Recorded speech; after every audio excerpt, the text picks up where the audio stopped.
It's easy to tell someone to go back to their country, but it's a different ball game to face the repercussions of such decisions. South Africans have been harassing Africans in the streets. They've been assaulting them. They've been harassing them, telling them to go back home, which is okay because that's their country.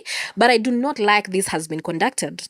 First, they have been assaulting foreigners. They say that they're not xenophobic. South Africans are xenophobic as hell. We have seen clips where South Africans are beating up Africans for the mere reason of being in their country, and they don't seem to know the difference between a legal and an illegal migrant in their country. There are people with the right documents that they are also harassing. Anyway, Ghana told its people, you know what, you're not orphans and you have a caring government, and they repatriated their people back home and actually gave them an allowance, give them gifts to start off life back in Ghana. And now the government of Ghana has said, you know what, you cannot treat our people this way and things just go normal. It cannot be like this. So Ghana has decided it's aura for aura, it's payback time, and it's tit for tat. And Ghana is definitely having the last laugh.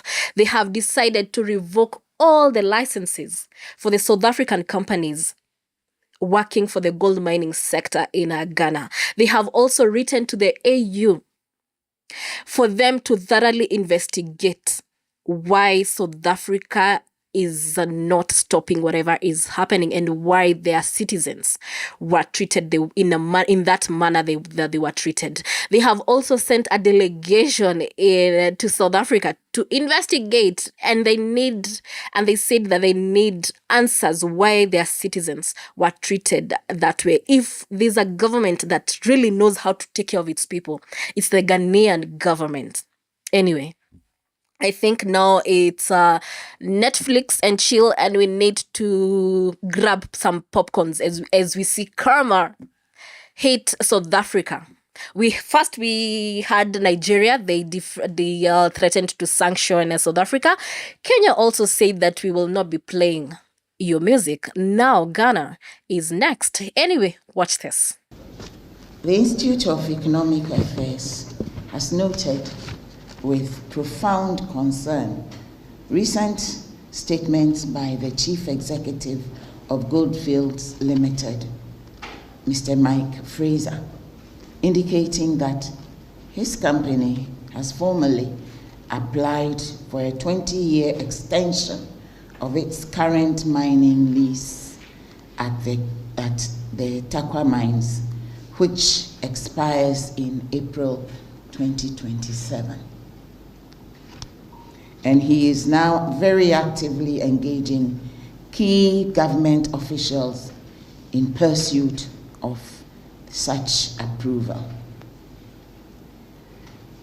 We are equally aware of attempts by Goldfields Limited to court the support of traditional authorities in Takwa and its environs for this proposed extension. The IEA considers the requested lease renewal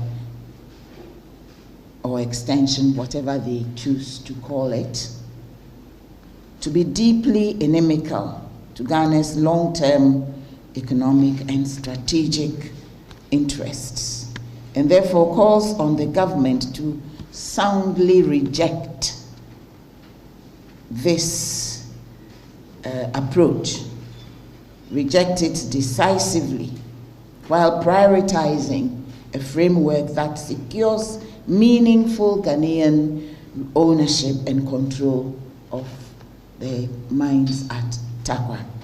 South Africa was definitely not prepared for this. They did not see the direction this is taking. I heard Jacinta. Jacinta is this little minion, a female minion, leading this xenophobic group. She was saying that the Ghanaian government overreacted in how they came and repatriated their people back home. Excuse me, what exactly did you expect? Did you expect the government of Ghana to come and cuddle you?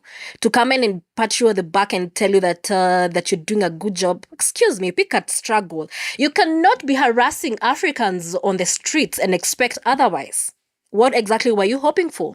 Julius Malema also expressed his frustration in the Ghanaian government, but I think I would understand why Julius Malema would be disappointed, because Julius Malema knows history. He knows what the African continent did for South Africa during apartheid. He knows how the African continent stood with South Africa. He is also very interested with the relationship between African countries. He knows, of course, he knows that things cannot go back to normal. It cannot be business as usual moving forward. So I would understand why Julius Malema is disappointed in, in how Ghana came and took their people back to their country. If there are people who if there's a government that love its people, it's the government of Ghana. Do you remember the viral saga involving the Russian guy and the Kenyan women and Ghanaian women? When this Russian man took advantage of these women and allegedly infected them with HIV, the Ghanaian government stood with its women and it said, no, cannot be messing with our women. They actually went for this guy, but the guy had already gone back to his country, to Russia. And Russia's constitution is very clear that they cannot extradite its citizen for prosecution. So Ghanaian government said, it's okay, whatever your constitution says, it's all right. But we will work with Interpol and confine you to the presence of Russia. So as it is now, the guy cannot leave Russia, because he will be prosecuted. He will be arrested and prosecuted in Ghana. Another example of how Ghana really stands with its people is when the war erupted between Iran and Russia. Ghana sent one of the government officials to Iran to take back its people back to Ghana. I mean, you cannot mess with such a government, can you? Good to see you. Thank you so much. Thank you. Thank you for coming. You're very welcome. Thank you. And I had Thank you. dialogue not once with your president. Best Yes. regards to him and from my team. You're very welcome. Thank you. Thanks for Thank you. yesterday's support, and Thank happy you. to see you. Thank you very much for hosting us today. You have been very gracious since we arrived here in the beautiful city of Kiev. Nigeria started with a threat to sanction South Africa. You know, South Africa has companies that are established in Nigeria, and Nigeria said that we will revoke your licenses. Kenya followed, and we said that we are boycotting South African music. Now Ghana has followed suit, and God knows which other country will wake up tomorrow and say, we are not working with South Africa anymore. Anyway, to each their own. It's time that South Africa face karma head on. My name is Wangari Njuguna, and this has been ADNC. I'd love to know what you think about this. I'll be waiting to see your comment, to read your comment. Let us have this conversation. Anyway, download our app and